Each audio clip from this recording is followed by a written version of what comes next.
Hi everyone, it's me, Spring, the fiber enthusiast, and welcome to the channel.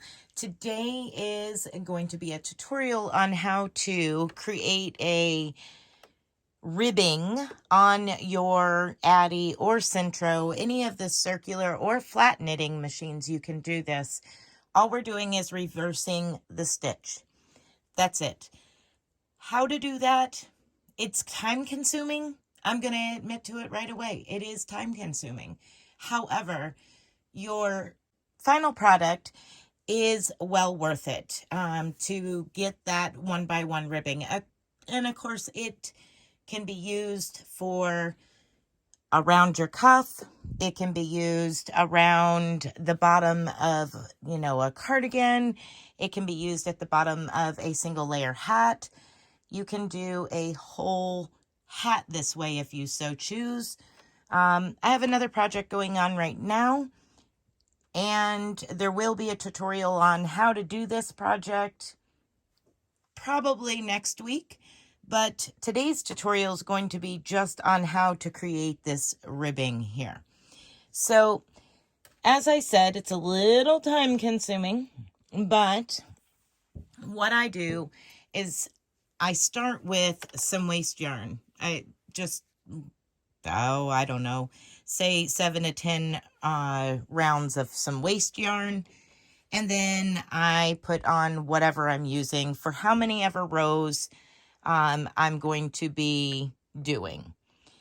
Then what you're going to do is decide whether you want a 1 by 1, a 2 by 2, a 1 by 3, a 1 by 2, a 2 by 4, how many ever times you want to change it. Of course, you need to take into account as to how many of these needles that you have in yours, and then divide it so that way you get the most even number around. Right now I'm doing a 1 by 2. And what I mean by that is I'm reversing one row of stitches every third. So I skip 2, and on the third one, I reverse the stitch. Now that's what we're going to go over, is how to reverse it. A couple of things that you might want to grab is a crochet hook. You can also use a latch hook if you have one. That's entirely up to you. It does work. It's a little tedious, but it does work. A needle and a stitch marker. Those do come in handy for this particular situation. So this is the last one that I did. So I'm going to knit my next 2 here. So 1 and 2. Make sure that those knit. This is the one that I want to reverse. So what I'm going to do is I'm going to loosen my tension, and I'm going to pull this yarn away from that needle. I'm going to let that needle go down a little ways right here. Then I'm going to grab the darning needle here, and I'm going to pop that stitch right off that needle. Once it's popped off the needle, I can now drop the stitch completely. So I'm going to back you up after I start dropping these stitches back a little bit. I'm going to move you up so you can see the complete row. So now I have the fabric in my hand. I'm going to hold it, and you can see it already starting to pull those stitches out, just like that. Okay. The needle, the darning needle, is for when you get towards the end. You're going to have to pluck them out because the tension is not on it like it is up here at the top. All right, I'm going to move you back out a little bit. Okay, so you can see these ladders here. This is caused from the dropped stitch. And now I'm going to pull some more out, and I can pull on it like this, and it will pull several out. But it's also just as easy to take a needle and just pop those loose, and it puts less stretch on the rest of your stitches. And when you go back with the crochet hook, you won't have these really big loops, ladders to deal with from you pulling on it so hard. So I just kind of pluck those out. And the reason for the waste yarn is because I'm going all the way to the first row. That waste yarn is to give me a very, very definite identification of where my last stitch is. So I'm going to go all the way to this red stitch here, which is my last one before the waste yarn. So I have hold of it here. The stitch marker, the reason I'm saying a stitch marker is because just in case you have to stop and step away, you can place a stitch marker into the last stitch that you have available here. So it's not a live stitch and continue running all the way to the end, continue dropping all the way to the end.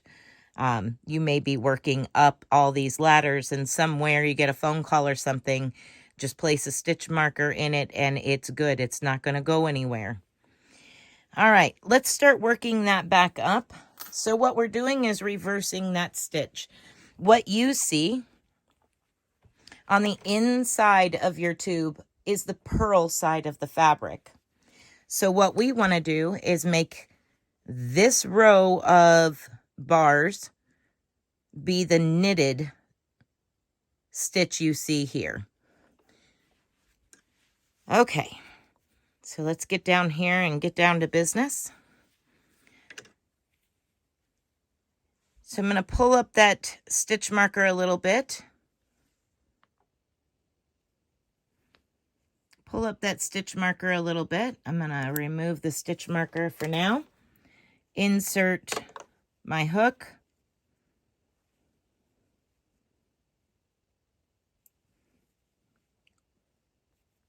From the bottom of the fabric, I'm inserting my hook. And now what I'm going to do is go under the next bar here, which is the green one. I'm going to give my hook a little twist and pull that through the red one. So that's my new stitch.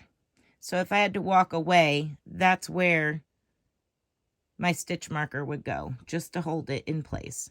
So the next one is a white one. So I'm going to go under that white one, catch it, give it a little twist, and pull through the green. Now we're back to a red. And you just keep working up those ladders all the way to the very top, just like this. So now what I'm going to do is I'm going to go ahead and continue working because I've got about 50 rows here roughly. I'm going to continue working up all the way to the top. And when I get to the top, I will come back and show you how to finish this row. Okay, so now that you are all the way back to the top, we want to place it back onto this needle here. Keeping this out of the way, we're going to back up the Addi just till that needle comes up high enough to hook it. And we're at the point we can slip this stitch back onto that needle and all the way down. I'm going to remove it off the crochet hook. And now you may need to take your darning needle here and assist putting it down over those little tabs on either side of the needle. So that's putting it all the way back down. And now you're just going to replace your working yarn. And now I'm going to work over or through that stitch and over the next two. And now I'm ready to start working on this one. So I'm going to move it over.